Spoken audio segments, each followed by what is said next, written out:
Hi, I'm Ami Devereux.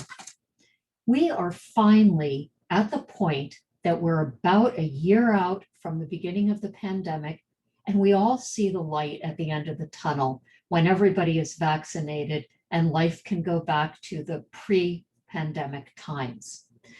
But now that we're a year out and we have a little bit of perspective, it's a great time to start thinking about what are the lessons that we've learned from this experience?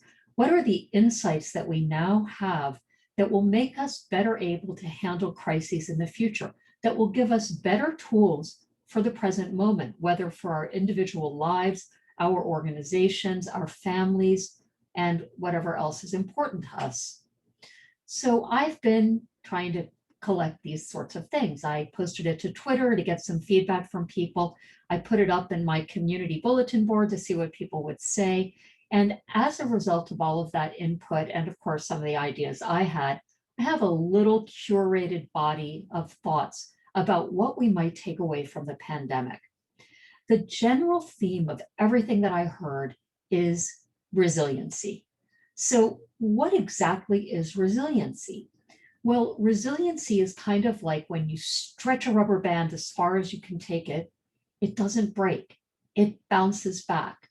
And so, for us in our organizations or in our lives, resiliency means that in the face of a challenge, in the face of an obstacle, or what may even seem like an impossible barrier to overcome, when we're forced to go down a cul-de-sac and there's no way to turn around, or we're forced to take a U-turn, or we're just forced off our road, I think that's all metaphors I can think of. When we confront those kinds of challenges, do we just fold? Are we defeated? Or do we bounce back and regroup and continue forward on a different path, but nonetheless forward? What does it take to do that?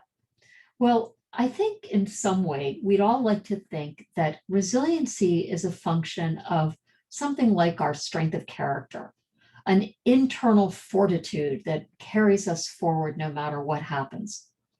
That may be a small part of it.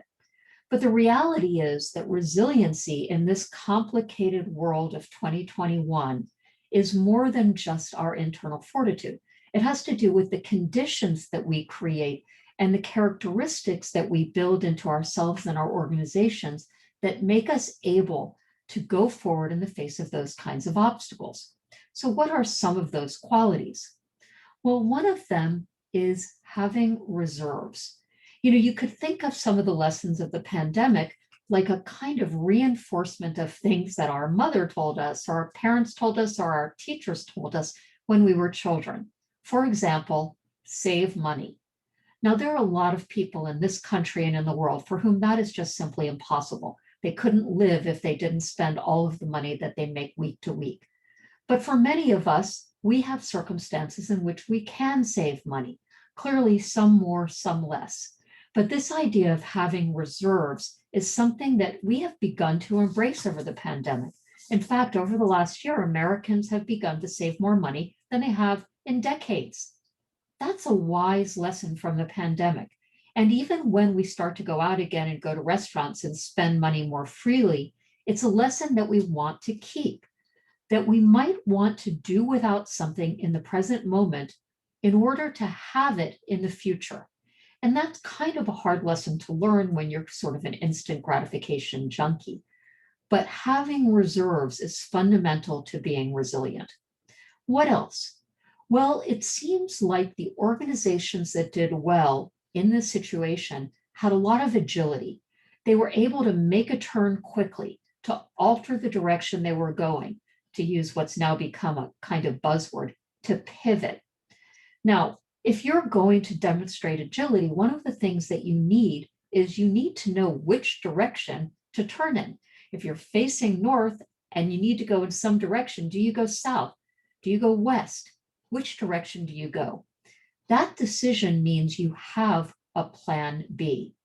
Now, most organizations, when they create a strategy, if they create a strategy, that's a big if, they have one scenario they have in mind. They have some set of assumptions, and those assumptions are treated more like truisms than like premises. Because honestly, the assumptions that we have when we craft strategy, by virtue of being premises of an argument, are uncertain. We don't treat them like they're uncertain. And the reality is that anytime there is uncertainty built into your premise, you probably should consider the alternative universe in which they turn out not to be true. That means you want to have counterfactuals. You want to create alternate assumptions. Now you have two sets of assumptions. For most of us, we do our strategy and we do our thinking and planning based on one set of assumptions. But when you consider the uncertainty that we've now all experienced over the last year, wouldn't it have been nice to have two sets of assumptions with two prospective strategies so that one of them could be a plan B? Plan B is largely what allows you to exercise that agility, because without a plan B, agility can just mean floundering. So reserves, agility, and plan B. What else do we need? Well, we need some humility, because in the face of these huge changing circumstances, a lot of us sort of confronted the degree to which the way we thought the world was had changed. The rug has been pulled out from under our feet. And when you see that, you can either rail against the universe and try to prove you're right and that everything that you see around you is wrong or not true or fake news or whatever you do, or you can notice that you were wrong and have the humility to acknowledge that the world has changed in ways that you can't control. Feeling like you can't control things is humbling. And so humility is something that we could take away as a lesson. What else? How about an expanded ability to feel compassion and empathy? Empathy for neighbors, empathy for somebody in the line behind us at the grocery store, empathy for that jerk that cut you off in traffic. Why? Because any one of those people could be experiencing the pandemic in a way so much worse than you or I. They could be in the midst of having lost a job and being scrambling to keep their home. They could have lost a parent or a sibling. There's a lot of loss in this pandemic, and being able to expand our compassion and empathy for the people we don't know as well as the people that we do know is something that we could learn, because the tragedy that we're aware of has moved a lot closer. It's not like when we just do charitable acts for people who are kind of abstractions for us. This has brought tragedy home, and that requires empathy. It also requires self-compassion, because many of us have struggled. And while our struggles may not amount to the loss of a parent, they may be a sense of depression or loneliness or separation or isolation. Those are real experiences. And so maybe some self-compassion is warranted. Finally, every day of this pandemic or every week, very likely each and every one of us hoped that we would wake up and it would be over. We hoped that next week we could throw away our masks and go out to a restaurant, that we could hug our friends, that we could kiss our mom, that we could spend time with our romantic partner. We've all been separate from people that we love and care about. We've all been separate from activities that we count on. And so we hoped and hoped and hoped that next week, next month, in the summer, things would change, and they didn't. And so maybe part of the lesson that we might take away from the pandemic is how valuable it is to have stamina, to be able to endure what's unpleasant now, knowing that at some point it will be over. And that may be the hardest lesson of all, because we are instant gratification junkies. We want this thing over. The minute the vaccines were released, we all wanted it to be over instantly. And even this long process of rolling out the vaccines feels endless.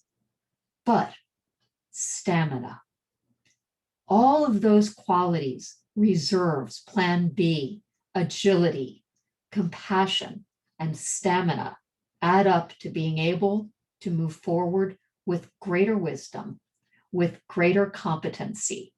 And hopefully we can take those lessons into the future and bring them into the present in ways that matter.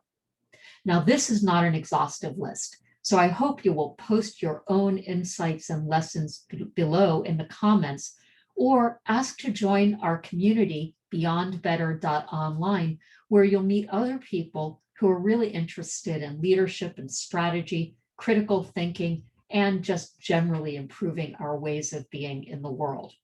Finally, please subscribe to this channel and to the newsletter. The newsletter is available at beyondbetter.io. I'm Ami Devereaux. Thank you so much for spending this time with me, and I hope I'll see you in another venue soon.